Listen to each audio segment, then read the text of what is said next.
Students, today we are going to see about superposition principle. So இந்த superposition principal பார்க்குறதுக்கு முன்னாடி இந்த டயக்ராமை பாருங்கள். இப்போ நம்ம ஆல்ரெடி லாஸ்ட் வீடியோவில் வந்துட்டு கூலம்ஸ் லா பார்த்தோம் இல்லையா? ஸோ அந்த கூலம்ஸ் லாவில் வந்துட்டு நம்ம என்ன பார்த்தோம் அப்படின்னா, ரெண்டு சார்ஜஸ் வந்து ஒரு பர்டிகுலர் டிஸ்டன்ஸில் இருக்கிறப்போ அந்த சார்ஜ் ரெண்டுக்கும் இடையில உள்ள அட்ராக்டிவ் ஆர் ரிப்பல்சிவ் ஃபோர்ஸ் அதை தான் நம்ம கூலம்ஸ் லாவில் பார்த்தோம். ஸோ அந்த அட்ராக்டிவ் ஃபோர்ஸ் அப்படின்றது எப்படி இருக்கும் அப்படின்னா, ரெண்டு சார்ஜஸோட மேக்னிடியூடோட ப்ராடக்டோட அந்த ரெண்டு சார்ஜஸோட மேக்னிடியூட் அதோட ப்ராடக்ட்டுக்கு வந்து டைரக்ட்லி ப்ரொபோர்ஷனலாக இருக்கும். அதே மாதிரி அந்த ரெண்டு சார்ஜஸ்க்கு இடையில உள்ள டிஸ்டன்ஸோட ஸ்கொயர் அதுக்கு வந்து இன்வெர்ஸ்லி ப்ரொபோர்ஷனலாக இருக்கும் அப்படின்னு சொல்லிட்டு நம்ம பார்த்தோம் இல்லையா? ஸோ அப்போ கூலம்ஸ் லால ரெண்டு சார்ஜஸ் ஒரு பர்டிகுலர் டிஸ்டன்ஸில் இருக்கிறப்போ அந்த ரெண்டு சார்ஜஸ்க்கும் இடையில உள்ள ஃபோர்ஸ் அதை வந்து நம்ம கால்குலேட் பண்ண முடியும். இப்போது இந்த மாதிரி ஒரு சிஸ்டம் இருக்குது. ஸோ இது ஒரு சிஸ்டம் அப்படின்னு நம்ம வச்சுக்கலாம். ஸோ இந்த சிஸ்டத்தில் நிறைய சார்ஜஸ் இருக்குது. நம்ம கூலம்ஸ் லால ரெண்டு சார்ஜஸ் வச்சு அது ரெண்டுக்கு இடையில உள்ள டிஸ்டன்ஸ் ஒரு பர்டிகுலர் டிஸ்டன்ஸில் இருக்கிறப்போ அது ரெண்டுக்கு இடையில உள்ள ஃபோர்ஸ் தான் நம்ம கால்குலேட் பண்ணோம். பட் இந்த மாதிரியான ஒரு சிஸ்டத்தில் நிறைய பாயிண்ட் சார்ஜஸ் இருக்குது.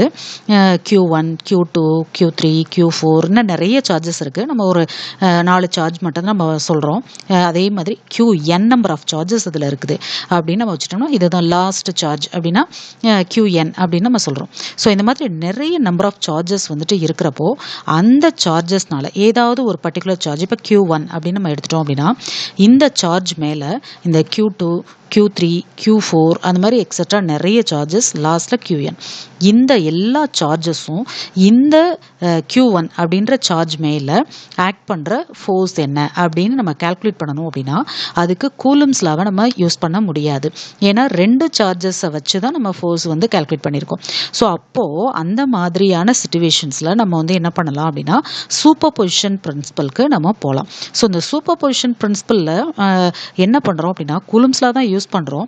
பட் என்ன பண்ணுறோன்னா கூலம்ஸ் லால உள்ள ரெண்டு சார்ஜஸ்க்கு இடையில உள்ள ஃபோர்ஸ் அதை கண்டுபிடிக்கிறோம். ஒவ்வொரு அதாவது இப்போ Q1 அப்படின்னு இருக்குன்னா இது மேலே ஆக்ட் பண்ணுற இந்த சிஸ்டத்தில் உள்ள மற்ற எல்லா சார்ஜஸோட ஃபோர்ஸ் அதை நம்ம என்ன பண்ணுறோம் ஒவ்வொரு சார்ஜாக எடுத்து இந்த சார்ஜ்னால இந்த Q1 மேலே என்ன ஃபோர்ஸ், Q3ஆல் Q1க்கு என்ன ஃபோர்ஸ், Qnஆல் Q1க்கு என்ன ஃபோர்ஸ் வந்து ஆக்ட் பண்ணுது அப்படின்றத நம்ம தனித்தனியாக கால்குலேட் பண்ணிவிட்டு அது எல்லாத்தையும் வெக்டர் சம் பண்ணணும் அப்படின்னா அடிஷன் பண்ணணும் அப்படின்னா அப்போ நமக்கு அந்த ஆல் அதர் சார்ஜஸோட ஃபோர்ஸ் வந்து நம்ம கால்குலேட் பண்ணிடலாம். ஸோ அதைத்தான் நம்ம சூப்பர் பொசிஷன் பிரின்சிபல் அப்படின்னு நம்ம சொல்கிறோம்.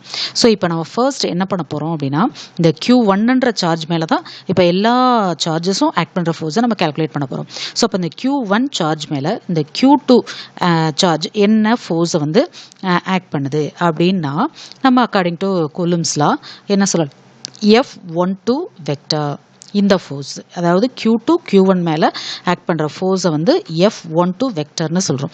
Q2 Q1 மேலே ஆக்ட் பண்ணுற ஃபோர்ஸ். ஸோ அப்போ F12 vector equal to K into நம்ம கூலம்ஸ் லால பார்த்தது proportionality constant K. So into Q1 இந்த சார்ஜும் இந்த சார்ஜும் இல்லையா? ஸோ அப்போ Q1 Q2 divided by R21 square. R21 means 2லேருந்து 1 வரைக்கும் உள்ள இந்த டிஸ்டன்ஸ். ஸோ இது ஒன்லி மேக்னிடியூடை மட்டும்தான் கொடுக்கும். ஸோ அதனால் R21 ஸ்கொயர். ஸோ அப்போ இது ஒரு வெக்டர் அப்படின்றதுக்காக நம்ம என்ன பண்ணுறோம் 2லேருந்து 1 வரைக்கும் 1 நோக்கி உள்ள அந்த யூனிட் வெக்டர் அதை தான் R21 கேப் அப்படின்னு சொல்கிறோம். ஸோ இப்போ நம்ம Q2ஆல் Q1 மேலே ஆக்ட் பண்ணுற ஃபோர்ஸை கால்குலேட் பண்ணியாச்சு. இதே மாதிரி அடுத்து என்ன பண்ணுறோன்னா இந்த Q3ஆல் Q1 மேலே என்ன ஃபோர்ஸ் இருக்குது அப்படின்னு நம்ம கால்குலேட் பண்ணணும்னா அதுக்கும் என்ன பண்ணுவோம் இந்த 2 இருக்கிற இடத்துல 3 போடுவோம். அவ்வளோதான் F13 cap. So F13 cap இல்லை vector F13 vector equal to K into Q1 இந்த இடத்துல Q3. So Q3 divided by இங்கே 3லேருந்து 1 வரைக்கும் உள்ள distance. So R31 square into R31 கேப்னு போடுறோம். அதே மாதிரி Q4 Q1 மேலே ஆக்ட் பண்ணுற ஃபோர்ஸ் வந்து எப்படி எழுதலாம், இதில் 3 வர்ற இடத்துல 4 வரும். So F14 vector equal to K into Q1 Q4 divided by R41 square into R41 cap. இந்த மாதிரி எல்லா சார்ஜஸ்க்கும் நம்ம ஃபோர்ஸை கால்குலேட் பண்ணிக்கிறோம். பண்ணிட்டு இது எல்லாத்தோட வெக்டர் சம் அதுதான் நமக்கு டோட்டல் ஃபோர்ஸாக இருக்கும். ஸோ அப்போது எஃப் டோட்டல் F1 டோட்டல், ஏன்னா இந்த 1 மேலே ஆக்ட் பண்ணுற எல்லா ஃபோர்ஸும். ஸோ அதனால் F1 total vector equal to F12 இங்கே கண்டுபிடிச்சி வச்சுருக்கோம் இல்லையா, F12 வெக்டர் ப்ளஸ் இங்கே கண்டுபிடிச்சிருக்கிற F13 vector plus F14 vector, இன்னும் எவ்வளோ சார்ஜஸ் இருக்கோ எல்லாத்தோட ப்ளஸ் லாஸ்ட்டில் QN அது மேலே ஆக்ட் பண்ணுறது இல்லையா. ஸோ அந்த ஃபோர்ஸை F1N அப்படின்னு சொல்கிறோம் வெக்டர். ஸோ இப்போ என்ன பண்ணலாம், F12க்கு நம்ம என்ன கால்குலேட் பண்ணியிருக்கோமோ அதை சப்ஸ்டியூட் பண்ண போகிறோம், F13க்கு சப்ஸ்டியூட் பண்ண போகிறோம். ஸோ அடுத்த ஸ்டெப்பில் F1 total vector equal to இந்த எல்லா ஈக்குவேஷன்லையுமே நம்மளுக்கு K காமனாக இருக்குது. ஸோ அதனால் Kயை காமனாக எடுத்துகிட்டு இப்போ F12ல் என்ன இருக்குது, Q1 Q2 divided by R21 square into R21 cap plus இங்கே K போயிடுச்சுன்னா Q1 Q3 பை R31 square into R31 cap plus F14 வெக்டருக்கு என்ன எழுதுவோம், Q1 Q4 divided by R41 square into R41 cap plus extra எவ்வளோ சார்ஜஸ்க்கு எவ்வளோ இருக்கோ அவ்வளோவுக்கு எழுதிட்டு லாஸ்ட்டில் என்னாவது சார்ஜ் இருக்கு இல்லையா. ஸோ அப்போ அது nth சார்ஜுக்கு Q1 QN divided by RN1 square into RN1 cap. இதுதான் F1 டோட்டல். F1 மீன்ஸ் இந்த Q1 சார்ஜ் மேலே எல்லா சார்ஜஸும் ஆக்ட் பண்ணுற ஃபோர்ஸோட அந்த டோட்டல் அதுதான் நமக்கு இந்த ஈக்குவேஷனில் நமக்கு கிடச்சிருக்கு. ஸோ இதைத்தான் நாம் சூப்பர் பொசிஷன் பிரின்சிபல் அப்படின்னு சொல்கிறோம். ஸோ இந்த நம்ம டெஃபினேஷனில் என்ன படிக்கிறோம் அப்படின்னா, the total force acting on a given charge is equal to the இந்த given charge Q1 தான் given chargeன்னு வச்சுக்கிறோம்.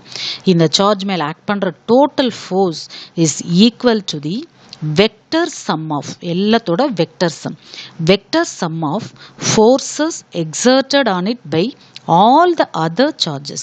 எல்லா சார்ஜஸோட இந்த சார்ஜ் மேலே ஆக்ட் பண்ணுற அந்த ஃபோர்ஸஸோட வெக்டர் சம் அதுதான் இந்த சார்ஜ் மேலே ஆக்ட் பண்ணுற டோட்டல் ஃபோர்ஸாக இருக்கும்.